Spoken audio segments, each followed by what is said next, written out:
मोहनपुर गांव में रहने वाला राघव हमेशा किसी न किसी समस्या से परेशान ही रहता था, जिसके कारण वो अपने जीवन से बड़ा दुखी था। एक दिन राघव को उसका मित्र महेंद्र मिलता है।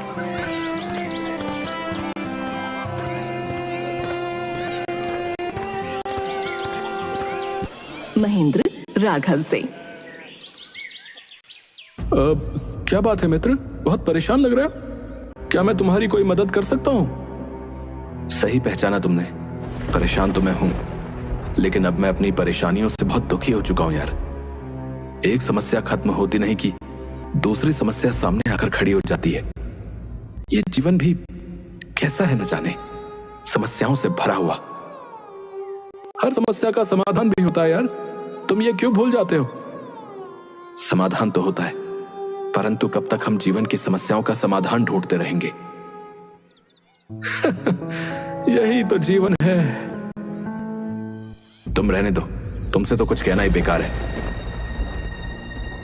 राघव वहां से चला जाता है। रास्ते में राघव को उसका छोटा भाई केशव मिलता है। भैया आप कहाँ थे? हम कब से आपको ढूंढ रहे हैं। भाभी ने बाजार से कुछ सामान मंगवाया है, मुझे पैसे दे दो, मैं लेकर आता हूँ। तुम्हारी भाभी को पैसे खर्च करने के सिवा कुछ और आता भी है? बस सारा दिन बाजार से सामान मंगवाती है। कभी ये भी सोचा है तुम लोगों ने कि पैसे कैसे आते हैं? भैया आप मुझ पर गुस्सा क्यों कर रहे हो? गुस्सा ना करूं तो क्या करूं बताओ? तुम सब में कोई भी नहीं है जो मुझे समझ सके।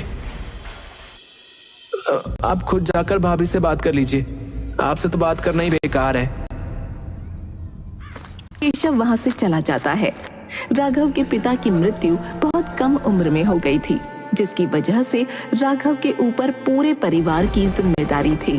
परिवार की जिम्मेदारी और जीवन की समस्याओं ने उसे चिड़चिड़ा बना दिया था।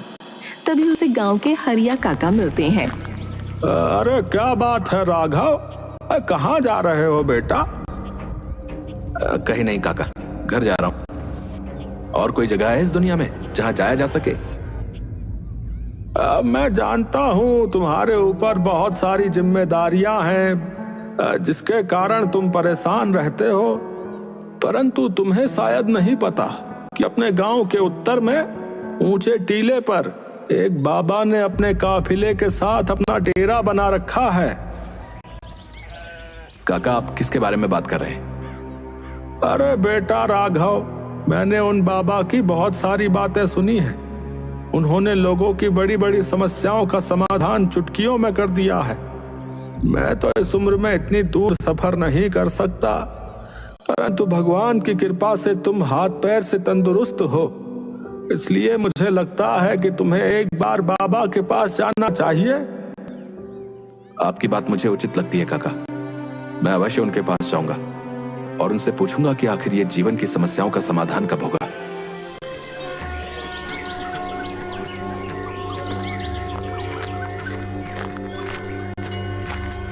शाम को ही राघव बाबा के पास पहुंच जाता है। कुछ समय प्रतीक्षा करके उसे बाबा से मिलने का अवसर प्राप्त होता है। प्रणाम बाबा जी, मैं अपने जीवन में एक के बाद एक आ रही समस्याओं से बहुत परेशान हूँ। एक से छुटकारा मिलता नहीं कि दूसरे सामने खड़ी हो जाती है बाबा जी। कैसे? The day you came to this planet, our lives changed forever. Team Sonic on 3.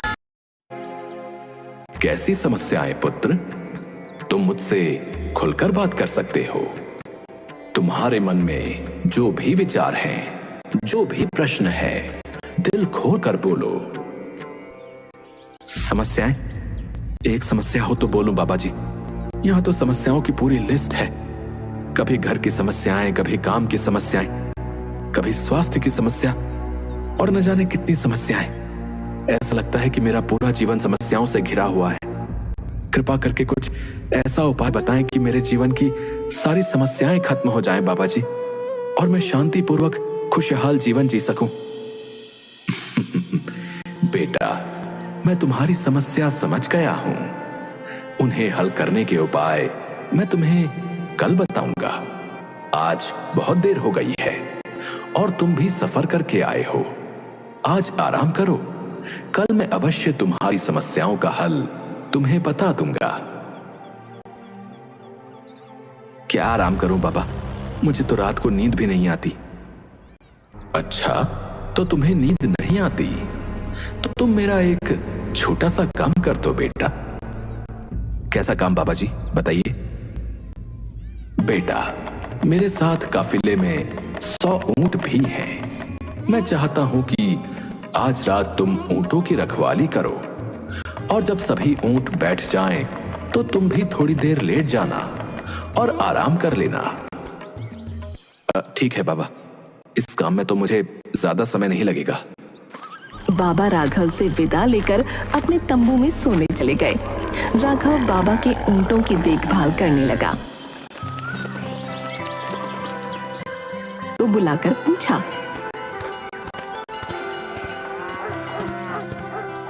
पुत्र, तुम्हें रात को नींद तो अच्छी आई ना? आराम मिला? सफर की थकान मिट गई?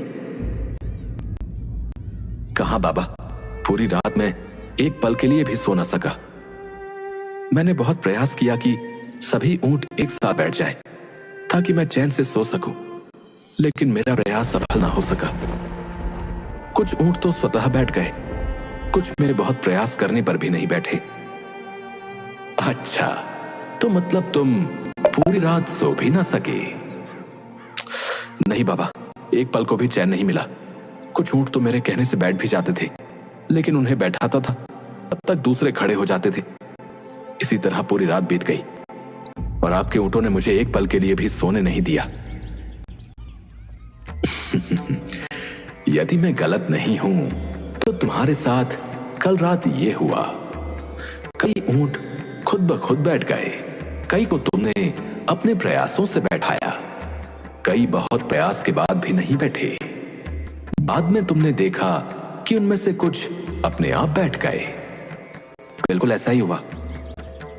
अच्छा, तो ये तो बहुत बड़ी समस्या है, परंतु कल रात तुमने कुछ सीखा? ऊंट के साथ क्या सीखना बाबा जी, वो तो जानवर है।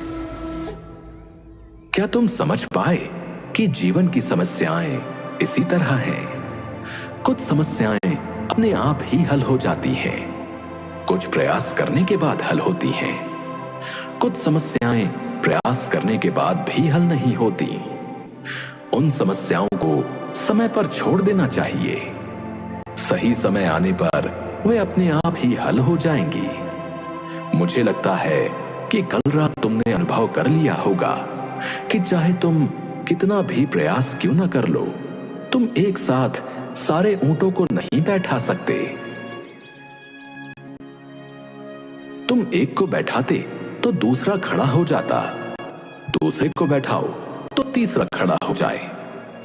जीवन की समस्याएं इन ऊंटों की तरह ही हैं बेटा। एक समस्या हल होती नहीं कि दूसरी खड़ी हो जाती है।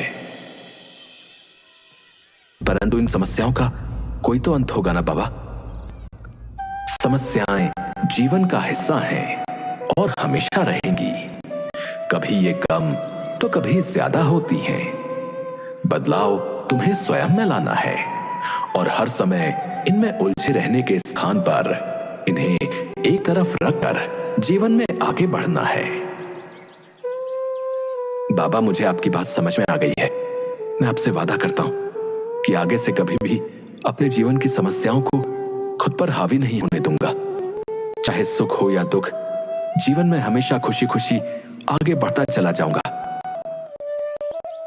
तुमने बिल्कुल सही निश्चय किया है पुत्र, और तुमने मुझे विश्वास दिलाया है, और मुझे विश्वास है कि तुम अपने निश्चय पर दृढ़ रहोगे। बाबा, मेरे मन में एक और सवाल है, क्या मैं आपसे पूछ सकता हूं? अवश्य पूछ सकते हो, पूछो, क्या पूछना चाहते हो? मैं ये जानना चाहता हूं कि मेरी जिंदगी की कीमत क्या है बाबा।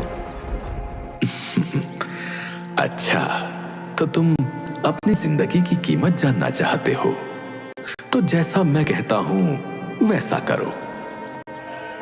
राघव तैयार हो गया। बाबा ने उसे एक पत्थर दिया जो दिखने में एक साधारण सा पत्थर था और कहा, बेटा, इस पत्थर को लेकर बाजार जाओ और वहां किसी भी स्थान पर इस पत्थर को हाथ में लेकर बैठ जाना और यदि कोई तुमसे इसकी कीमत पूछे तो उसे कोई भी उत्तर मत देना, बस अपनी 2 उंगलियां खड़ी कर देना। बाबा 2 उंगलियां 2 रुपए? मैंने तुमसे कहा ना, तुम्हें बोलना कुछ भी नहीं है, सिर्फ 2 उंगलियां सामने वाले की तरफ खड़ी कर देना।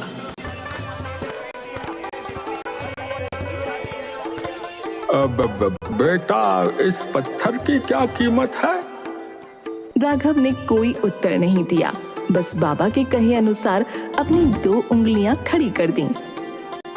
अच्छा, तो इस पत्थर की कीमत 200 रुपए है। ठीक है, मैं तुम्हें 200 रुपए देता हूँ और इस पत्थर को खरीद लेता हूँ।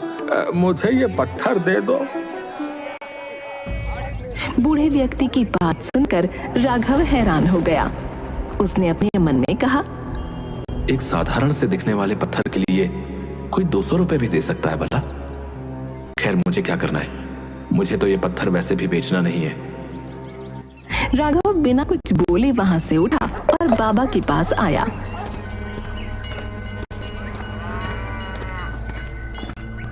बाबा, मुझे समझ में नहीं आ रहा कि इस साधारण से पत्थर में ऐसा क्या है जो उस व्यक्ति ने इसकी कीमत 200 रुपए लगा दी और 200 रुपए में पत्थर को खरीदने को भी तैयार था। इस बार तुम ये पत्थर लेकर एक धार्मिक स्थान पर जाओ, परंतु ध्यान रहे वहां भी तुमसे कोई अगर इस पत्थर की कीमत पूछे तो तुम्हें सिर्फ 2 उंगलियां खड़ी करनी है, मुंह से कुछ भी नहीं बोलना। ठीक है बाबा, जैसा आप कहते हैं मैं वैसा ही करूंगा। राघव पत्थर लेकर एक मंदिर के बाहर बैठ गया। तभी एक आदमी ने राघव के हाथ में पत्थर दिखकर पूछा, इसकी कीमत क्या है? राघव ने कोई उत्तर नहीं दिया, बस अपनी 2 उंगलियां खड़ी कर दी। अच्छा, 2000 रुपए? ठीक है, मैं ये पत्थर तुमसे 2000 रुपए में खरीद लूंगा।